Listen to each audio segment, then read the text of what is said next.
Boa noite, Igreja Batista Vitória. Estamos de volta. De novo eu estou pregando dentro da minha cozinha, mas eu acho que temos muito para regozijar. Lembrando da graça e misericórdia de Deus que nós podíamos realizar nossos cultos todos esses meses. Já na virada do ano novo ainda conseguimos de regozijar sobre todas as coisas que Deus fez e como Deus cuidou da nossa igreja. Então deveríamos lembrar disso, ficar grato a Deus, e Deus tem um propósito com tudo. Mesmo a terceira vez, Ele tem uma razão para realmente deixar essa pausa mais uma vez. Então vamos confiar nele e simplesmente lembrar de colocar Jesus Cristo como nosso foco. Então, como nós estávamos falando alguns cultos antes, lembra de colocar o seu foco em Deus, lembra de unir sua família, e vamos continuar orando que Deus possa usar até esse tempo para realmente desafiar cada um de nós. Então, fica no seu lugar, seja fiel no seu testemunho, seja fiel também com a sua família. Queremos que você faz parte também desses meios. Eu sei que às vezes eles ficam mais difíceis para realmente concentrar e tudo isso, mas queremos que você fique no seu lugar. Talvez o seu lugar hoje é simplesmente no sofá, na sua televisão, em frente da sua televisão. Talvez ela está no seu quarto, mas queremos que você simplesmente pode dedicar.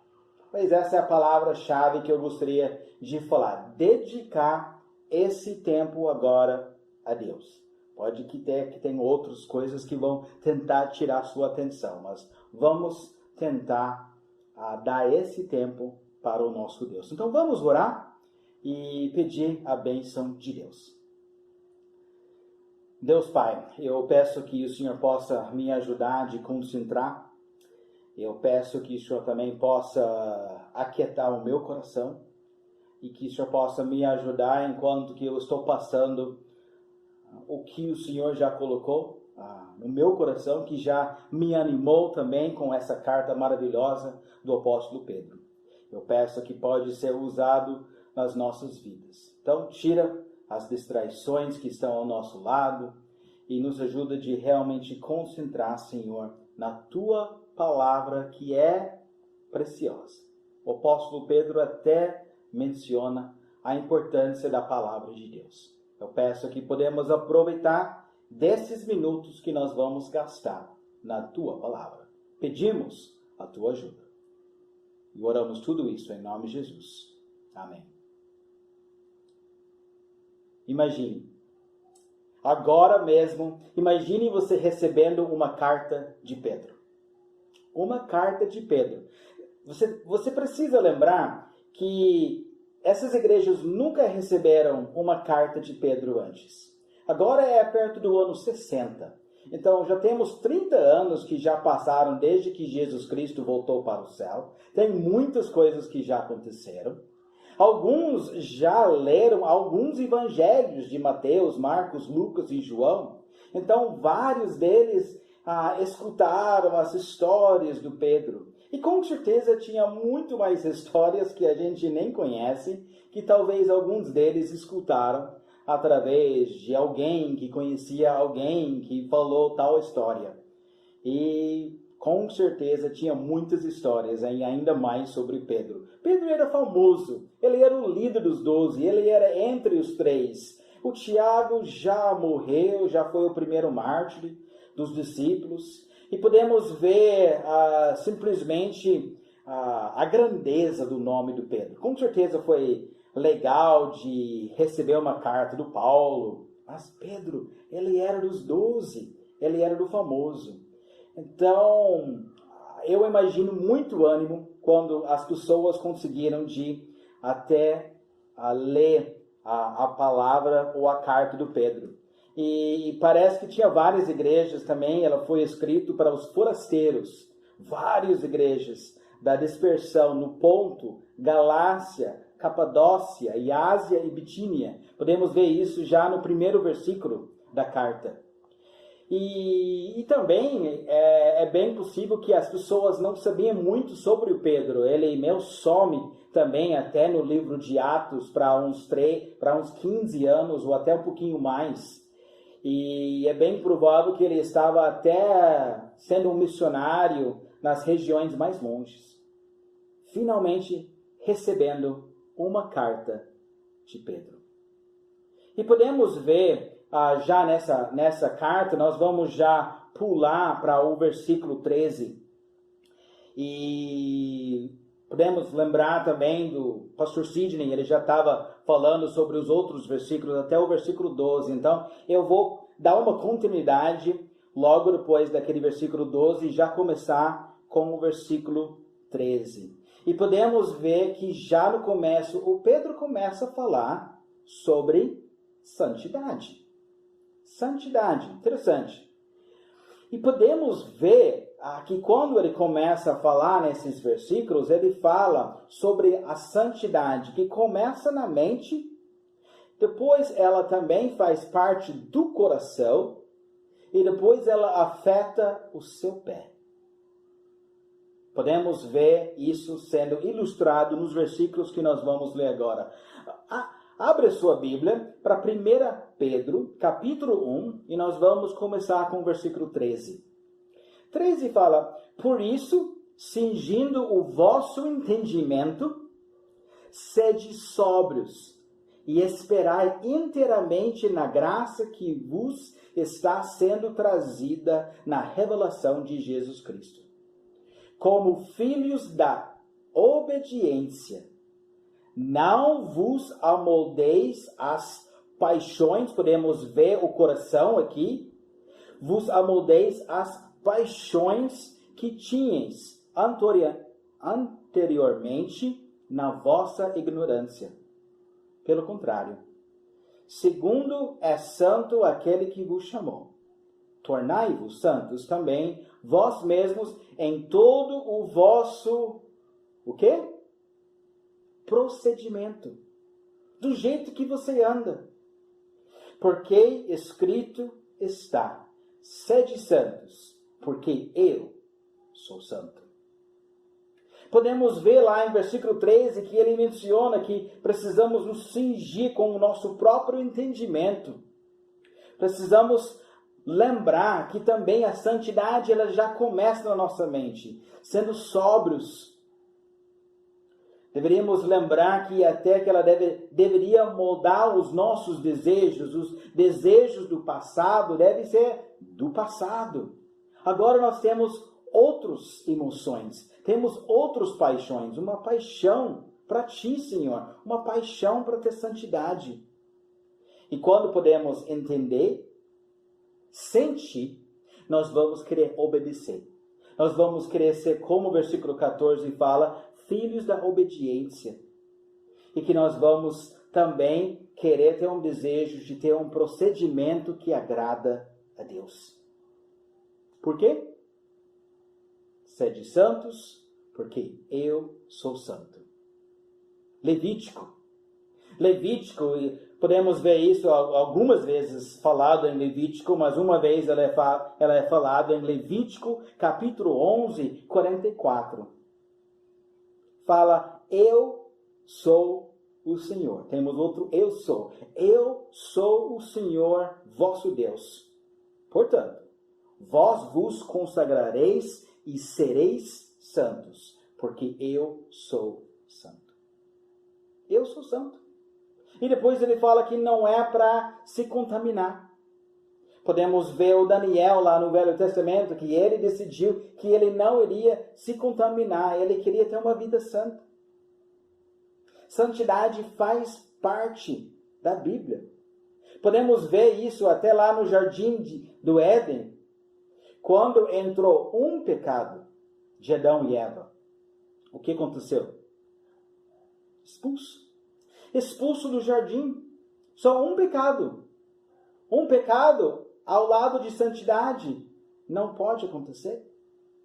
Então Deus está sempre zelando para realmente ver essa santidade acontecendo. Podemos ver que Enoque finalmente conseguiu de voltar e ter um pouquinho dessa santidade, porque a Bíblia fala que ele andava com Deus. E depois Deus até tirou ele. Talvez porque ele mesmo ele não estava combinando com a terra, porque a terra estava ficando pior cada ano. Até que chegou a um ponto que realmente tinha o dilúvio. E Deus tirou tudo que não prestava, que era todo mundo menos 8. Santidade. Deus zela pela santidade. Depois podemos ver que ele escolheu Abraão para sair da sua terra. Ele foi separado, ele foi chamado. E através de Abraão ele criou um outro povo, ele santificou esse povo. Podemos ver isso bastante na Pentateuco. Nós talvez podemos lembrar dos símbolos que eu ensinei na escola dominical, que fala sobre Gênesis, Êxodo e depois o quê? Levítico. Levítico, podemos lembrar que significa o quê? Lavando, santidade. Podemos ver Levítico várias vezes falando sobre várias leis e várias regras para simbolizar a santidade de Deus. Que o povo tinha que ser um povo limpo. Tinha muitas leis. Até o próprio tabernáculo que foi construído, que foi colocado literalmente no meio de Israel para eles enxergarem o Deus no seu meio, também estava dividido em vários lugares. Em um dos lugares era chamado o lugar dos santos. E depois Deus até fez outro lugar. O lugar dos santos dos santos. Santidade. Nós já estamos falando faz tempo que Jesus Cristo destacou a parte mais importante é o quê? O exterior ou o interior?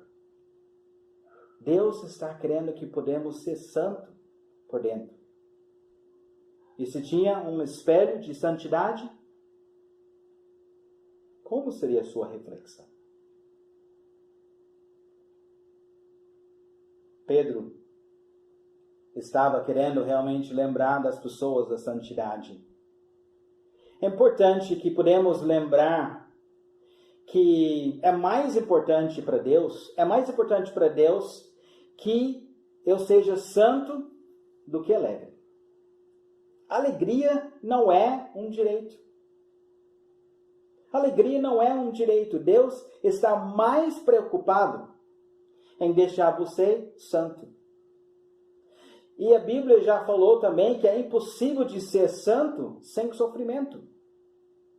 Sofrimento é uma ferramenta número 1 nas mãos de Deus para te moldar na imagem de Jesus Cristo. Posso falar de novo?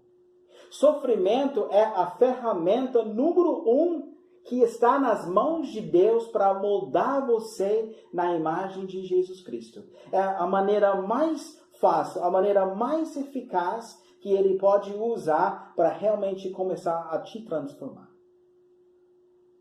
1 Pedro, capítulo 5 e versículo 10, alguns capítulos na frente, fala, ora, o Deus de toda a graça que em Cristo vos chamou à sua eterna glória, depois de terdes sofrido para um pouco, Ele mesmo vos há de aperfeiçoar, mais perto de Deus, mais santo, firmar, fortificar e fundamentar.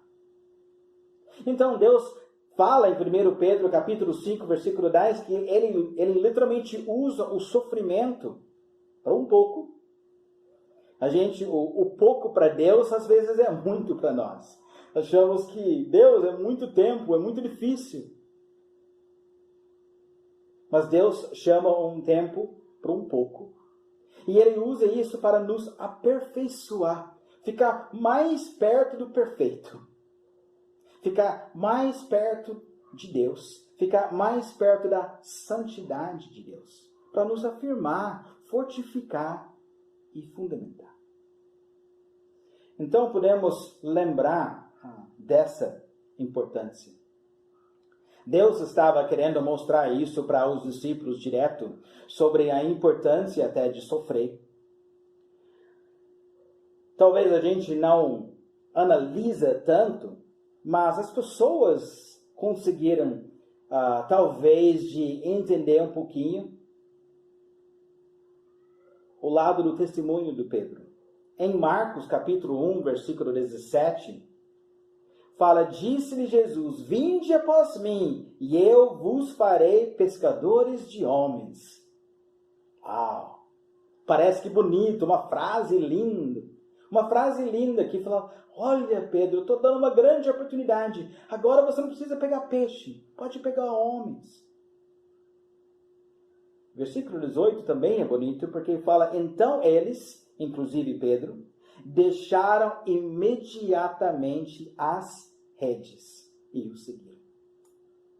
Mas será que Pedro sofreu? Será que as outras pessoas falaram algumas coisas? Será que os amigos falaram e os parentes, você vai seguir ele? Sei lá. Os ensinos dele são meio esquisitos, diferentes. Ele é um carpinteiro. Por que você vai seguir ele?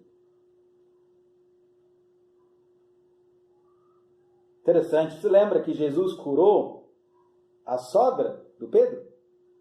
Curou a sogra. A gente não sabe nada sobre as conversas. Mas você já parou de pensar? Pedro decidiu de deixar a maneira que ele ganhava dinheiro para começar a seguir alguém não tão conhecido ainda. Ele não tinha nada feito e não tinha feito nada de milagres quando Pedro e a maioria dos discípulos decidiram de segui-lo. Lembra disso? Pedro é casado. O que a mulher pensou quando Pedro voltou? Bom, vou vender tudo, vou deixar as redes e agora nós vamos seguir Jesus. Porque aparentemente a família seguiu. E a sogra? O que será que a sogra fez? Será que talvez até esse milagre não foi não só para convencer o Pedro, mas convencer a sua esposa, convencer a sua sogra? Você vai seguir quem? Será que pessoas falaram mal dos discípulos quando eles decidiram de seguir Jesus?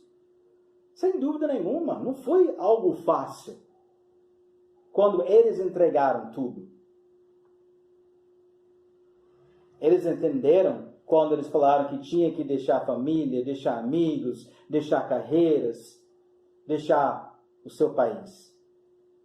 Então não foi sempre fácil para eles. Podemos ver também que mas Pedro notou, sem Jesus, não pego nada. Com Jesus, eu pego, ou eu vou pegar uma grande quantidade de peixes. Mas é normal, Pedro é quase como um de nós. Podemos lembrar que Pedro não gostava tanto do assunto de sofrer. Jesus Cristo sempre estava falando que ele precisava sofrer, que ele precisava morrer, que ele iria ser entregue nas mãos dos fariseus. E ele ainda falou que eu preciso morrer. Em Mateus capítulo 16 e 21, ele fala isso para o próprio Pedro. Ele falou: era necessário seguir para Jerusalém e sofrer muitas coisas. Pedro, é necessário para mim ir para Jerusalém e sofrer muitas coisas. Como foi a resposta do Pedro? Pedro fala em Mateus capítulo 16 e versículo 22, Senhor, isso de modo algum te acontecerá. Não, Deus. Sofrimento na sua vida eu não deixo. Eu não vou deixar isso acontecer. E você pode lembrar que Jesus Cristo chamou muito a atenção do Pedro. Falou que, na verdade, ele estava sendo influenciado através dos pensamentos do próprio Satanás. Não eram pensamentos de Deus. Porque, de novo, as dificuldades e os sofrimentos é a ferramenta número 1 nas mãos de Deus para nos moldar na imagem de Cristo. nós podemos lembrar da restauração do Pedro. Jesus pergunta 3 vezes: Pedro, você me ama? Pedro, você me ama? Pedro, você me ama? E ele fala sim. E em João capítulo 21 e versículo 18, depois que ele falou para Pedro que era para apacentar as minhas ovelhas, ele fala: em verdade te digo que quando eras mais moço, tu te cingias a ti mesmo e andavas para onde querias. Quando, porém, fores velho, estenderás as mãos e outro te cingirá e te levará para onde não queres. Disse isso para significar com que gênero de morte Pedro havia de glorificar a Deus. E depois de assim falar, acrescentou-lhe: segue-me.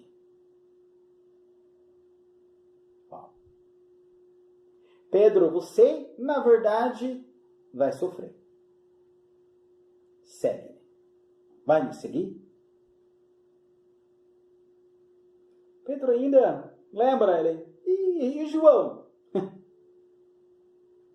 Jesus Cristo fala: não importa. Não importa o caso do João. João, isso é comigo. Pedro, eu estou falando com você, comigo. Deus decide o que Ele quer que aconteça na vida de cada pessoa. E às vezes Ele usa o sofrimento mais nas vidas de alguns do que os outros. Talvez podemos falar como Pedro. Como Pedro falou para Jesus Cristo: Jesus, eu prefiro ser João, não Pedro. Por favor.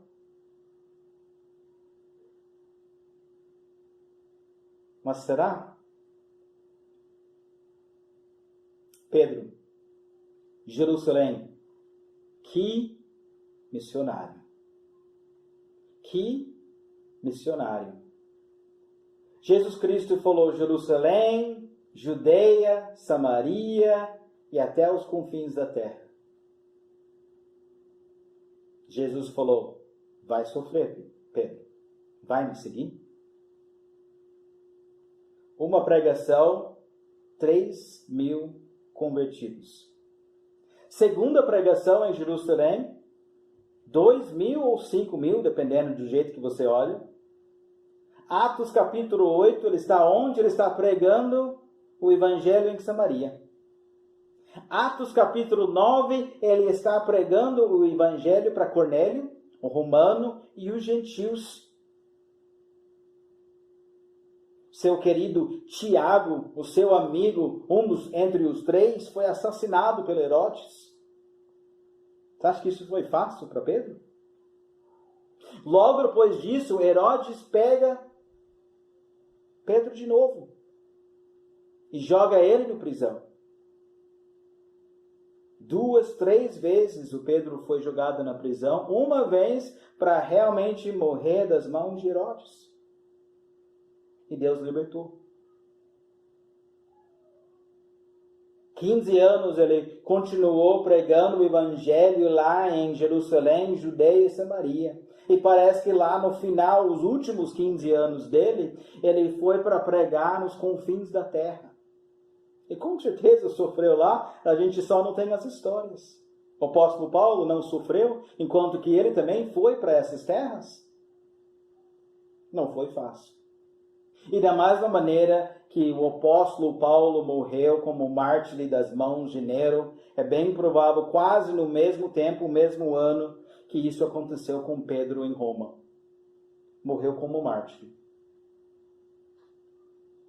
Você já sabe que a tradição fala que ele foi crucificado, mas de ponta cabeça.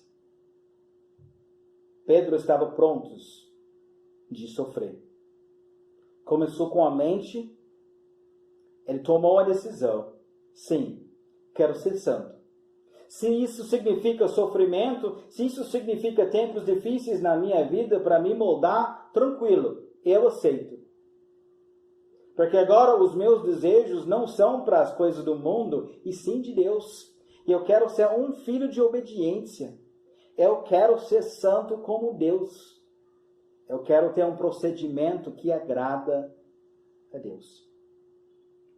Olha comigo, voltando para 1 Pedro. 1 Pedro capítulo 1 e versículo 17.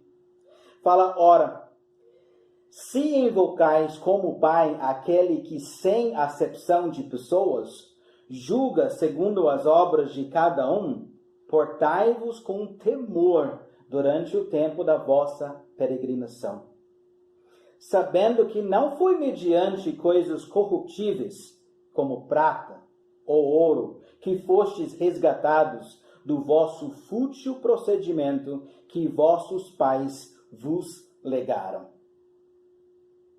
mas pelo precioso sangue, como de cordeiro sem defeito e sem mácula, o sangue de Cristo.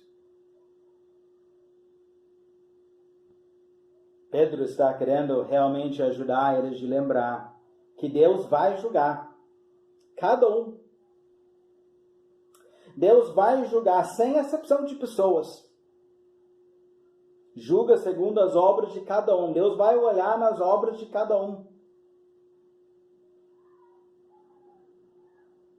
E na verdade, em algum sentido, ele vai nos julgar baseado em como nós aproveitamos do sangue de Cristo.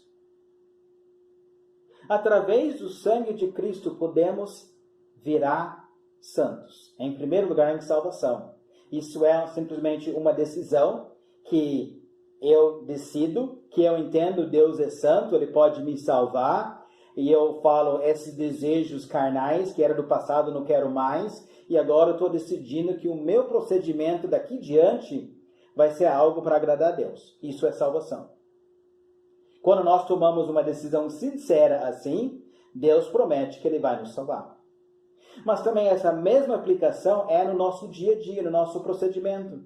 Deus está querendo que nós podemos aproveitar desse sangue, que perdoa quando nós fazemos alguma coisa errada, mas também ela nos liberta da escravidão do pecado. O próprio sangue de Cristo, ele nos liberta da escravidão do pecado. Nota em versículo 18, que na verdade ele está querendo comparar com o que os seus pais o que eles herdaram dos seus próprios pais. O fútil procedimento que vossos pais vos legaram. O que você recebeu dos seus pais não presta. Mas uau, o que você recebeu de Cristo? Aquele precioso sangue, cordeiro sem defeito, sem mácula, o sangue de Cristo é sem preço. O Filho de Deus. O Filho de Deus morreu no seu lugar para que você podia ter uma vida santa, para que você podia entrar na presença de Deus, tanto no céu, tanto na oração. Temos esse direito através do sangue precioso de Deus.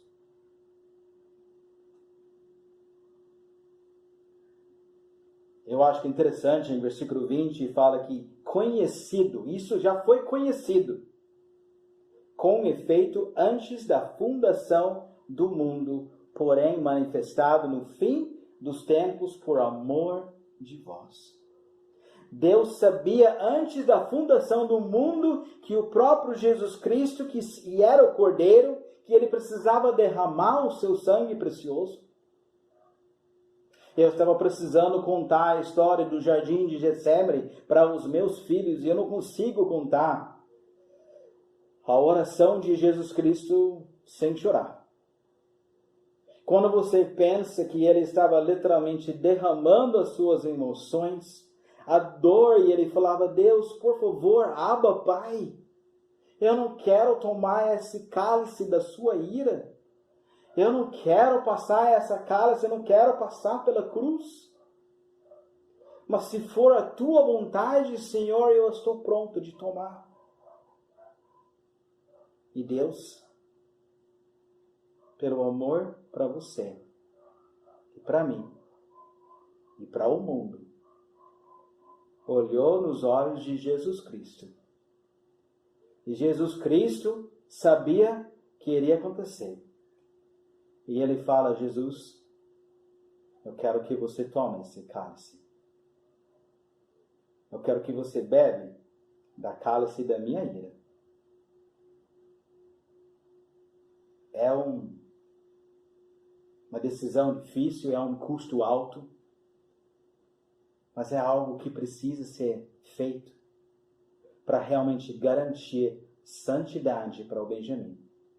Para garantir santidade por você. Ele tem que morrer. O meu filho precisa morrer. Jesus Cristo, você precisa morrer nessa cruz. E mesmo que Jesus Cristo pede 3 vezes, olhe lá direito, 3 vezes ele pede. As 3 vezes ele recebe a mesma resposta. E a resposta de Jesus de volta para o seu Pai também é a mesma resposta. Seja feito a tua vontade. Custou caro. Custou muito caro. Mas ele decidiu de tomar. Nós não deveríamos desprezar o que Jesus Cristo deu para cada um de nós. Nós não deveríamos desprezar o sangue e viver uma vida no mundo, viver uma vida sem santidade. Estamos basicamente desprezando. E podemos ver em versículo 17 que Pedro está falando que Deus vai te julgar baseado em como você aproveitou do sangue de Cristo para viver uma vida santa. Versículo 21. Que por meio dele tendes fé em Deus, o qual o ressuscitou dentre os mortos, e lhe deu glória, de sorte que a vossa fé e esperança esteja em Deus. Versículo 22. Tendo purificado a vossa alma, pelo quê?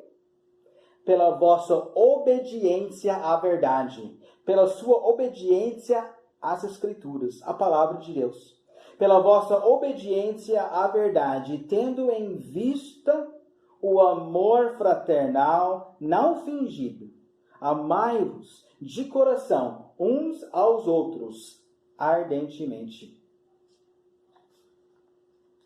Podemos ver aqui, nesses versículos aqui, que podemos ver que Deus está falando, Deus está querendo que podemos amar um aos outros. E que podemos lembrar de ter esse amor sem fingimento. Ele continua falando, pois fostes regenerados, não de semente corruptível, mas de incorruptível, mediante a palavra de Deus. Nota de novo, mediante a palavra de Deus, a qual vive e é permanente. Pois toda carne é como a erva, e toda sua glória como a flor da erva. Seca-se a erva e cai a sua flor. A palavra do Senhor, porém, permanece eternamente. Ora, esta é a palavra que vos foi evangelizada. Deus está falando, a palavra está lá. A palavra está querendo nos lavar, está querendo nos ajudar de saber como viver uma vida santa.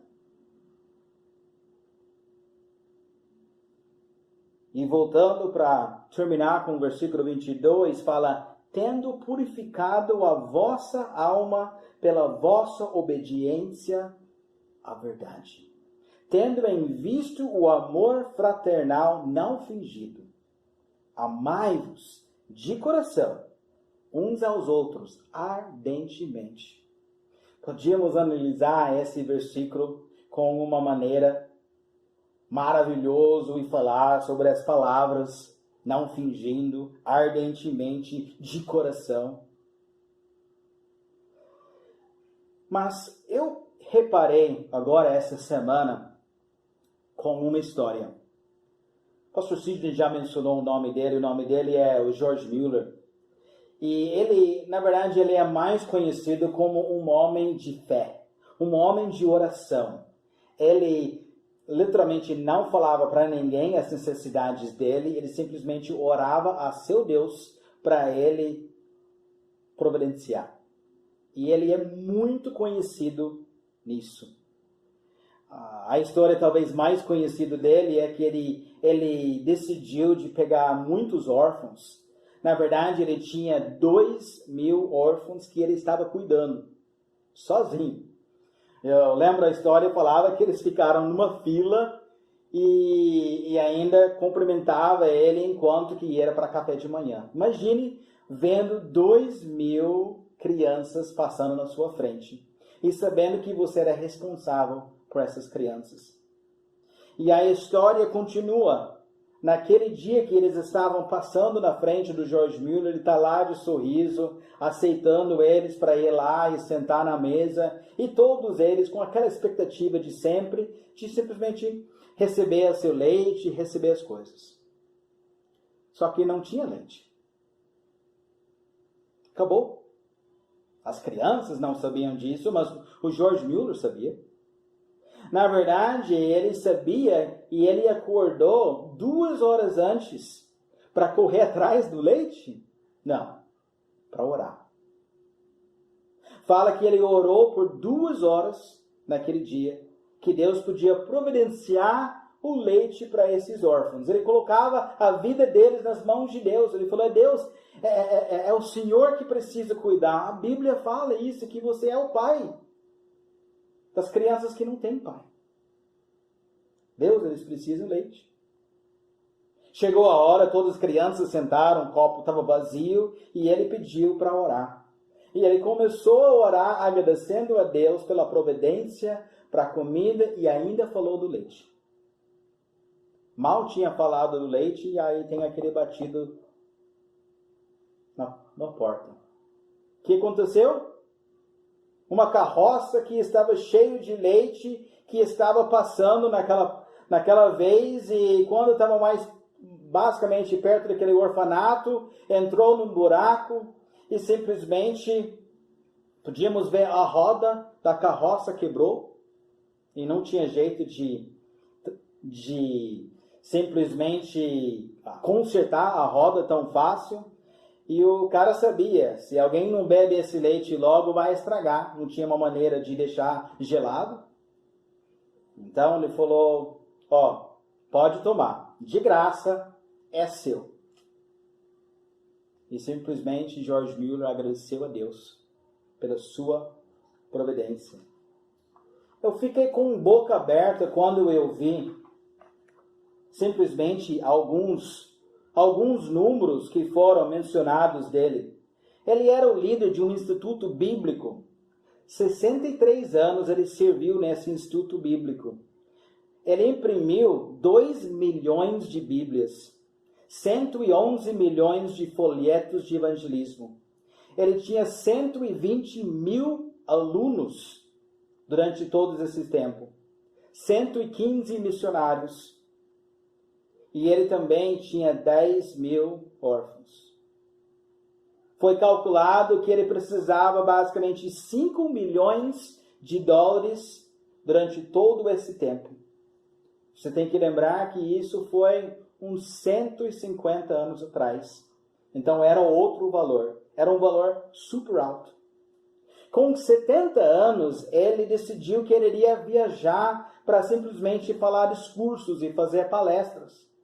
Com 70 anos de idade, ele começou a viajar. E por 13 anos, ele andou mais do que 340.000 quilômetros. Ele visitou 42 países. Morreu com 92 anos. Reclamando naquele dia que ele não tinha muita energia e estava meio cansado. Ele era conhecido para um homem de fé incrível, que simplesmente confiava. Tem várias histórias que eu podia contar, como aquele do leite. E alguém perguntou a ele uma vez, e isso que chamou minha atenção. Qual que é o segredo, George Mueller? E ele falou, teve um dia quando eu morri. totalmente morri pelas opiniões, preferências, gostos e vontades de George Mueller. Morri do mundo e a aprovação dele. Morri da aprovação ou culpa dos meus irmãos e amigos. Desde então estou procurando me apresentar aprovado a Deus. E olha isso. E eu amo a santidade. Eu amo a santidade mais e mais. George Miller, ele decidiu de não se importar com o que os outros pensaram, seja se ele era um sucesso ou perdedor. E ama a santidade mais e mais. Você já ouviu alguém falar, eu amo a santidade? Talvez você já ouviu alguém falar, eu sei que eu preciso ser mais santo. Mas amar?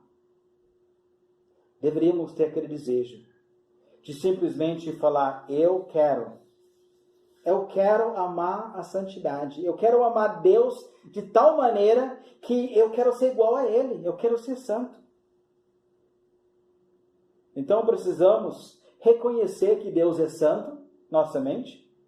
Reconhecer que eu sou pecador. Se arrepender dos nossos pecados e ter um ódio de qualquer coisa que não agrada a Deus. Eu quero ser santo com a minha vida. Então você começa a criar essas emoções. Eu detesto, eu tenho ódio do pecado. Não quero isso na minha vida. E na verdade eu quero amar as coisas que Deus ama. Lembrar que Deus é santo. Lembrar que eu sou pecador. Começar a ter o desejo de simplesmente odiar as coisas que Deus odeia e amar as coisas que Ele ama. E depois, na prática, no procedimento, é separação do mundo. Faça um encontro com Deus diariamente. Estuda a palavra e anda na luz, na verdade. E não anda nas trevas. É importante que podemos ter aquele mesmo desejo de ter santidade. Porque eu acredito que quando nós começamos a ter mais santidade em nossa vida e podemos ser mais como Deus, automaticamente nós vamos servir. Automaticamente nós vamos simplesmente ter um desejo de alcançar outros. Pedro sofreu.